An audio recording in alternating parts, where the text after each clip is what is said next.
The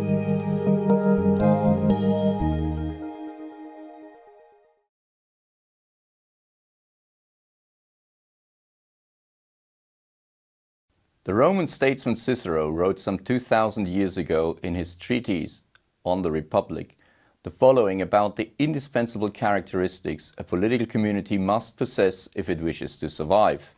He wrote, "Unless a state maintains a balance of rights, duties and functions, so that state officials possess enough power, deliberations of the leading citizenry, and enough authority, and the people enough freedom, it is not possible for it to remain stable." This, unfortunately, is not a description that would apply to many contemporary Arab states, and this is in essence what this course is all about, the Arab exception. Welcome. My name is Ibrahim Afza. I'm an associate professor of international law here at the University of Copenhagen in Denmark. I invite you to join me on a journey of discovery into the contemporary Arab state system, trying to understand why that balance of rights, duties and functions has proven so elusive, why meaningful deliberations with the citizenry remain absent, why administratively weak states mistake coercive power for authority, and why a minimum level of individual, social, economic and political freedom is necessary for communal stability. The Arab world is in deep crisis. Of the 22 member states of the Arab League, at least 5 have essentially collapsed, their governments being unable to control the territory, uphold basic order, let alone provide essential services. Iraq, Libya, Yemen, Somalia and Syria exist in name only today, as their territories have fallen to competing murderous armed groups. The life of the inhabitants of these states is nasty, brutish and short, as coined by the English Enlightenment philosopher Thomas Hobbes in an influential description of life before the foundational social contract to create the state. Tunisia, Egypt and Bahrain have experienced massive popular unrest, leading to the violent overthrow of the government and/or massive repression. Only Tunisia holds any promise, however tenuous, that these democratic aspirations for greater public participation and a better life might one day lead to anything else than yet another autocracy. Political life in Lebanon and Algeria remains fragile and suspended after their traumatic civil wars. Sudan saw its southern part secede after a long, brutal and still unresolved civil war. The Comoros, Djibouti and Mauritania have all experienced high rates of violent regime change. Palestinians remain under Israeli occupation, while the aspiration for equality and statehood remain as elusive as ever. The oil-funded autocracies of the Gulf, Saudi Arabia, the United Arab Emirates and Qatar appear stable for now, but considerable doubt remains about the resilience of a socio-economic model built on religious extremism, rents, imported indentured labor and foreign military protection.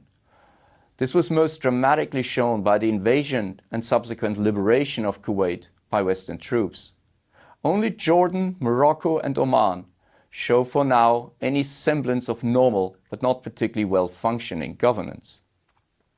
The Arab journalist Hisham Melhem opens a piercing critique of the current state of his people in the following extremely troubling words uttered in response to the massacres, mass rapes and proudly claimed sexual enslavement of women, deliberate destruction of priceless cultural artifacts and mass civilian casualties.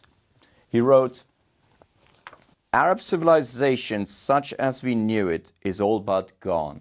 The Arab world today is more violent, unstable, fragmented and driven by extremism, the extremism of the rulers and those in opposition, than at any time since the collapse of the Ottoman Empire a century ago." These are all phenomena that have largely gone unprotested in an Arab and Muslim world otherwise all too willing to enact violent operettas of choreographed rage at the slimmest of slights to the perceived dignity of a religion in whose name these very atrocities continue to be committed. Melhem continues, "Every hope of modern Arab history has been betrayed. The promise of political empowerment, the return of politics, the restoration of human dignity, heralded by the season of Arab uprisings in their early heydays, all has given way to civil wars, ethnic, sectarian and regional divisions, and the reassertion of absolutism, both in its military and atavistic forms, with the dubious exception of the antiquated monarchies of the Gulf, which for the moment are holding out against the tide of chaos, and possibly Tunisia. There is no recognizable legitimacy left in the Arab world." End of quote. It is actually a remarkable phenomenon that a few Danish cartoons led to concerted, bloody, global protests by a large number of Muslims, including many so-called moderates, while the abduction and sexual enslavement of young Yazidi and Nigerian girls was and continues to be met by a deafening silence. The serious and sustained loss of moral compass in the treatment of its own culture and religion has had momentous practical implications, as Melhem concludes. Is it any surprise that, like the vermin that take over a ruined city, the heirs to this self-destroyed civilization should be the nihilistic thugs of the Islamic State, and that there is no one else who can clean up the vast mess we Arabs have made of our world but the Americans and Western countries? Melhem's words are tragic and powerful, yet hardly hyperbolic and harder still to dismiss. In the following, I will investigate one of Melhem's particular observations more thoroughly, namely that the promise of political empowerment, the return of politics, the restoration of human dignity heralded by the season of Arab uprisings has not been fulfilled. Rather than announcing a democratic awakening, the so-called Arab Spring that began in 2010 has failed and instead has given way to civil wars, ethnic, sectarian and regional divisions, and the reassertion of absolutism. This raises the obvious question whether there is something inherent in the Arab and, by analogy, Muslim condition that makes them special. Does this condition make them impervious to generally observable trends towards greater accountability, popular participation in political decision-making, greater generation and fairer division of economic wealth? Some argue that this so-called Arab or Islamic exceptionalism stems from the existence of specific anti-democratic cultural or religious forces, which not only make this civilization particularly resistant to the norms and ideals of democracy, but of modernity more generally.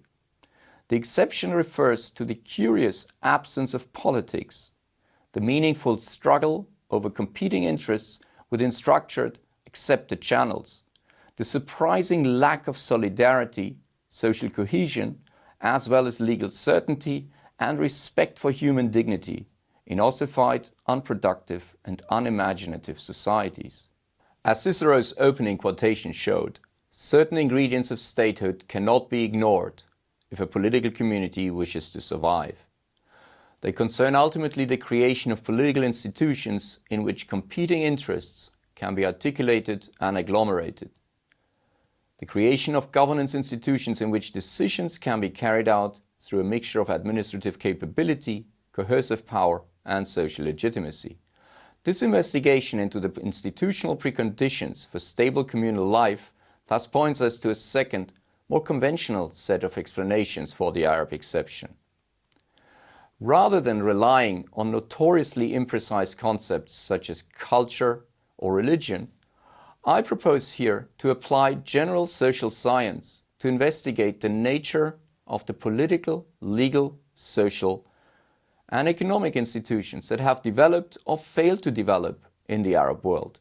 We will investigate whether these popular manifestations were indeed a democratic awakening, why they occurred where they did and not elsewhere, and why they largely failed.